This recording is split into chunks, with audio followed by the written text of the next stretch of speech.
Good morning, happy Monday. Here we go. And we're moving now into our next chapter of Hebrews. We're going forward with our meditations in Hebrews. Just imagine a echoey chamber vocal effect right there. Almost sounds like a monster truck rally announcer. Meditations in Hebrews. And as we go forward in the book of Hebrews, we're going into the, ninth chapter, I guess. Yes, Hebrews chapter 9, verses 1 through 4. We're going to work through this verse by verse over the next couple minutes. We've established the greatness, the superiority, the supremacy. And he talks about obsolete and passing away. Now he wants to go into some more detail. He gives the overview, and now he is talking to these Hebrew believers, and he's talking to others who are desiring to look into these things of the Old Covenant, the Mosaic covenant that was established when and where?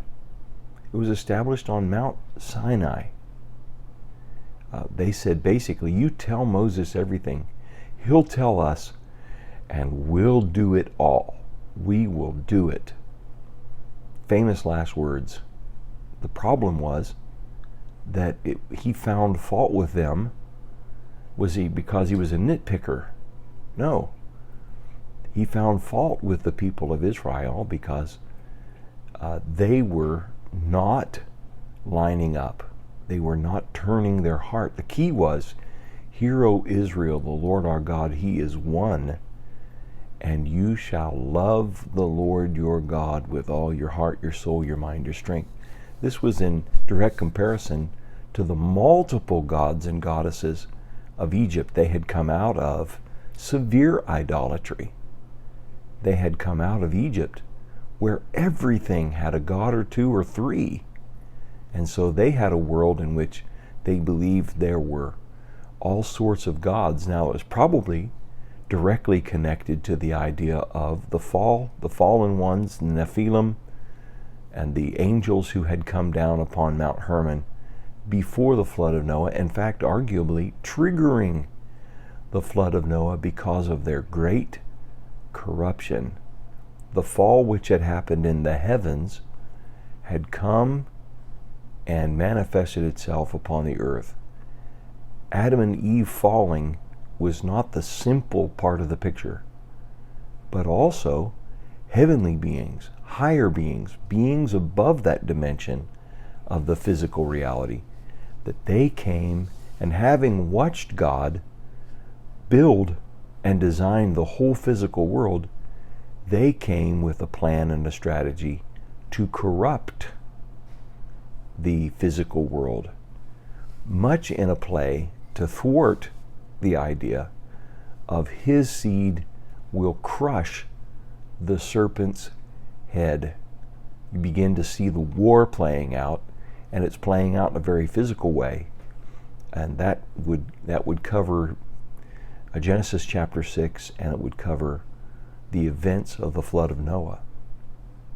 Now we fast forward back from the flood to the time of the deliverance from Egypt, which is still a look back for us, way back thousands of years ago. Now when they came out to Mount Sinai, they came to a new covenant with God. They had a covenant, and it had a law and a priesthood. Aaron was the great high priest, and he wasn't the greatest of people.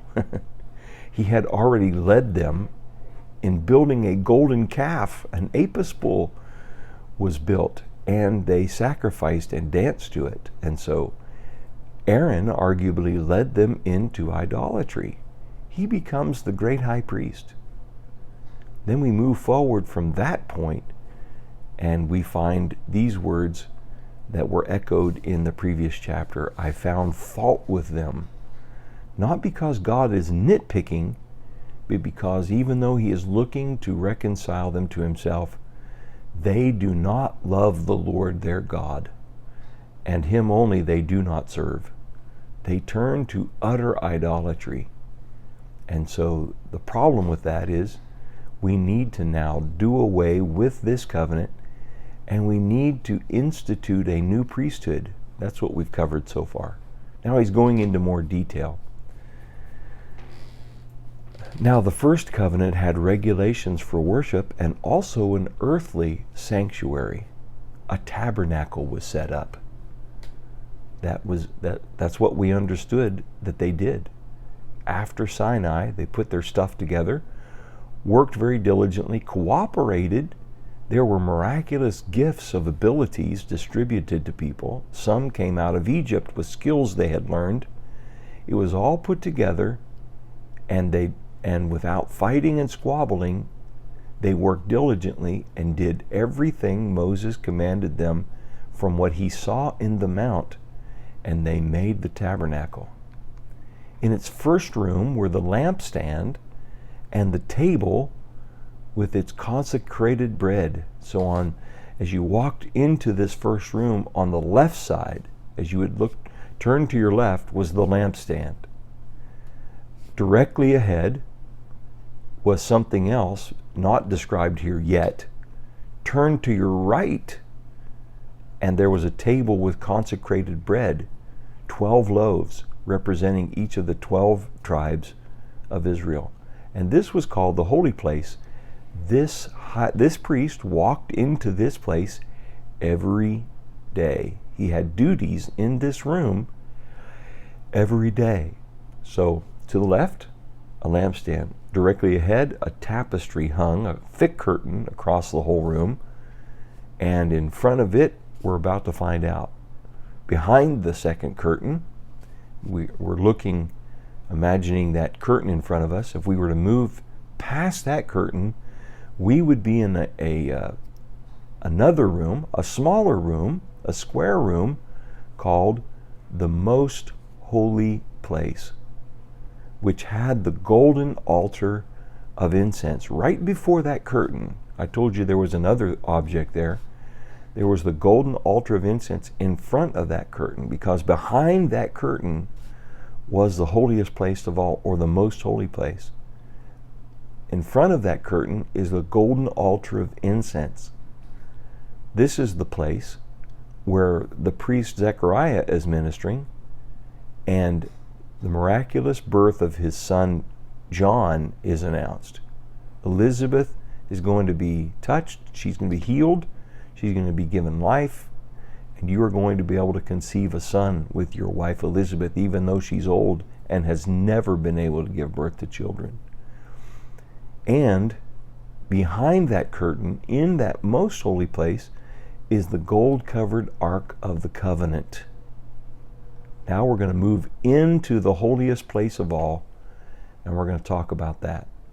This ark contained the gold jar of manna, which speaks of God's provision in the wilderness and his provision in the intervening time between their release from Egypt and their entrance into the Promised Land. Now, that manna ended up lasting over 40 years, or 40 years. It was intended originally just to cover their journey from Egypt up the back road, take some time to meet with God, then go into your new land. It was only supposed to take weeks or months, not years. The ark contained the gold jar of manna, Aaron's staff that had budded. There had been a big showdown when people said, "What makes Aaron so special? Because obviously he is not." We can look back and say, obviously Aaron was not especially special. He had led them in the worship of the Apis golden calf. Wow. But because he had been selected, his rod, his staff, budded with almond buds and, quote, fruit, almonds. And it made the difference by divine appointment between Aaron having been selected and any other Levite to function as the high priest. It wasn't because he was the best of the best, the cream of the crop, the most wonderful man on the planet. It's because God had chosen a people, and he had chosen people within those people to do certain things. And it had nothing to do with their great moral integrity. It was about selecting people and putting something together. Not only was Aaron's staff there within that Ark of the Covenant, and the stone tablets of the covenant engraved, as it were, by the finger of God. This was, as we understand, mediated by angels. Angels had been involved in this process. They were messengers of God. So there we go. That puts us, now he's digging into the detail of the first tabernacle. And what we can do is we can look at that, and it testifies, points forward, and it's a type and shadow of the new tabernacle. Now, where's the old tabernacle? It was on the earth. Where's the new one? It's in the heavenly place. It's in God's heaven. And it is there as the original, not the copy. The tabernacle's the copy of something that's the original. And so they approximated it within their own skills and own labors. But it was only an approximation. It wasn't the thing. So God is merciful, and he has made a way to point to himself in the most simple and basic things of our life. So as you're focused on that today, and as we're thinking about that, we're getting a connection now to some signposts and some things which point up and point onward to the great temple of God in the heavenly realm. So it's something to think about today. Lord bless you. We'll see you tomorrow.